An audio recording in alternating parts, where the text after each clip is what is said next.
we live in a time of unprecedented population growth. In 2015, the world has around 7.3 billion inhabitants. We have added 1 billion people since 2003 and 2 billion since 1990.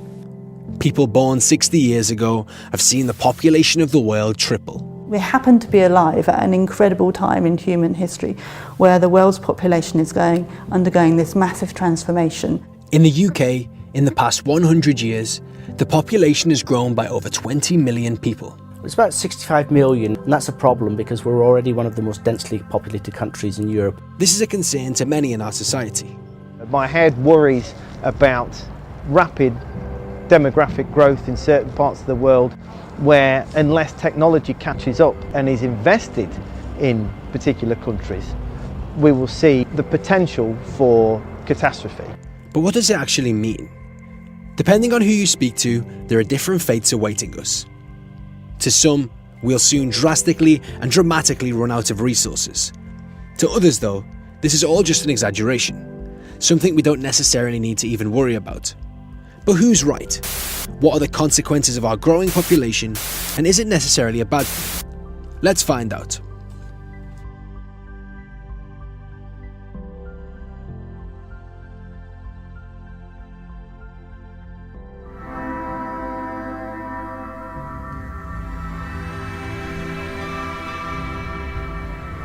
A UN report released in July of this year predicts us reaching 9.7 billion people in 2050 and 11 billion by the end of the century. More people in the world means more people here in the UK, and it's already happening.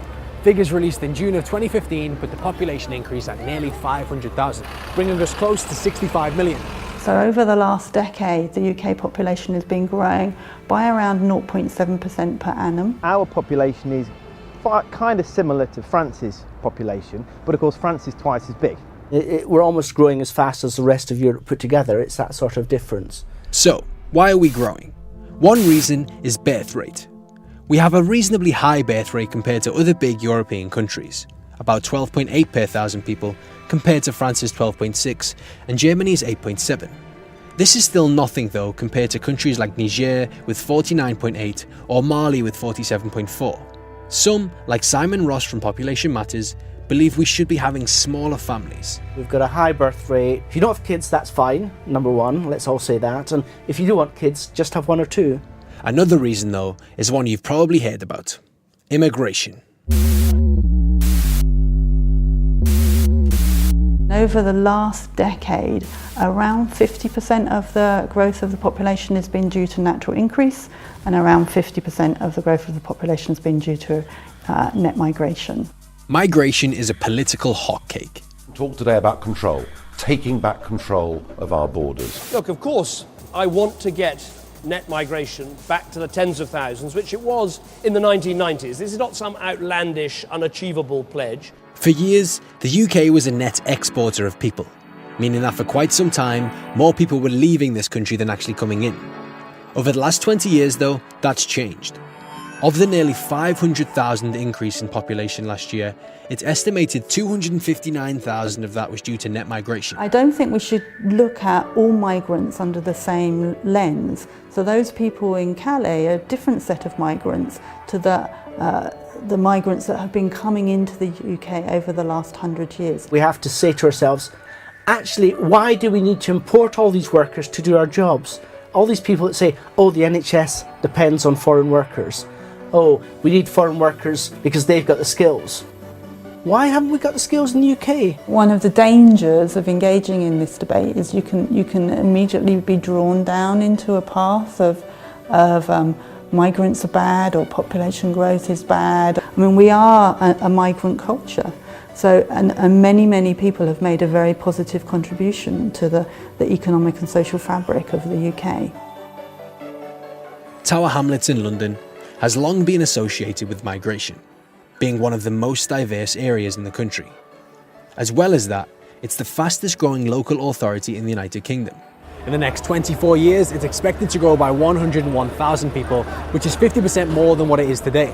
And this is a similar story across many areas of the United Kingdom. In fact, No country of the UK or region of England decreased in population in the last year. But how does a rising population affect the people who live in areas like this? When I came about 5 years ago, the rents were really cheap.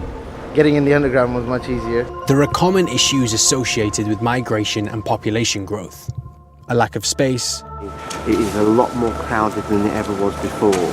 A lack of housing. You've got to apply so many places until you get to get the house. Very, very expensive for local people. Yeah, very, very expensive. No jobs. It's not very good nowadays. And even communities disappearing. People come and go. The community is no longer what it used to be. But is this all really the fault of a growing population?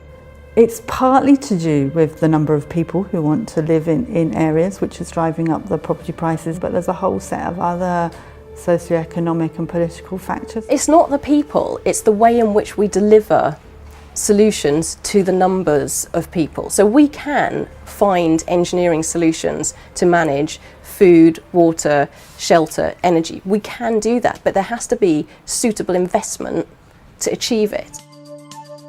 It's worth noting that this is not a new discussion. Marine explorer Jacques Cousteau has called on world leaders attending the Earth Summit to take drastic action to stop uncontrolled population growth. Therefore, if you ask a cross-section of the people whether they think Britain is overpopulated, a very large majority of them will say that it is. History is littered with false predictions of our demise due to overpopulation. As you probably guessed though, these didn't actually happen. And that was due to technological advances. But can we put all of our faith into technology saving us once again? People always think they're more clever than they are and think humanity can solve all problems. And what they forget is that our technological leap over the last 200 years has come from oil and coal and gas, these things that have been laid down over many millennia in terms of those stored fossil fuels, and we're using those up as fast as we possibly can them. And once we've used them up, that's it, they'll be gone. I think that human beings are innovative and will find technological solutions. I think that there will be issues around food, there will be issues around water, new epidemics like Ebola or other diseases, which we will then find solutions to. Scientific advances or not, it's safe to say as the population of the UK carries on increasing, our lives are set to change. Yes, we do need to find other ways to conduct our business day to day. We need to find other ways to travel, we need to find better fuels, we need to find more sustainable ways to farm. We need to make sure that people understand that their purchases that they make every day have an impact on what companies decide they need to produce. Some like to say the entire population of the world could fit into one city. Take a place like London, for example.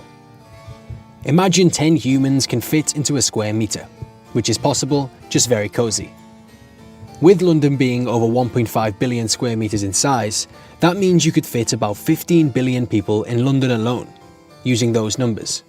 They just wouldn't really be able to do anything or have any space.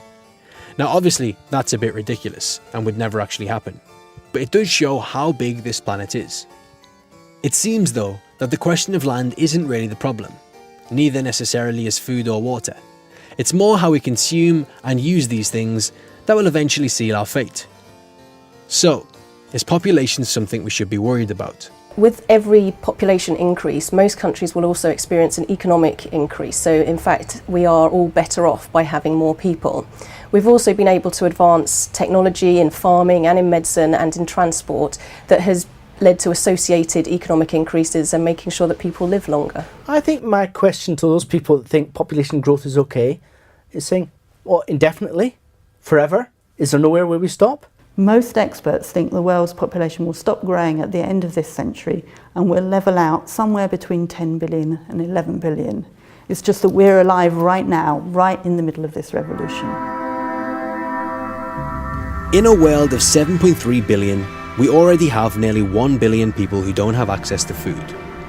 As well as that, at least 80% of the world live on less than $10 a day, much less than what is considered acceptable in the United Kingdom. We live in a time of inequality when it comes to resources.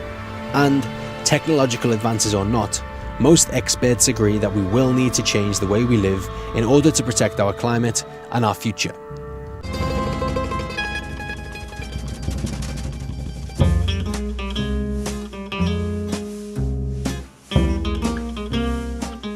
Life is so stressful. There are a billion Muslims out there, so are you saying they're all wrong and you're all right? What are we going to tell people when they ask us why you're not a Muslim anymore?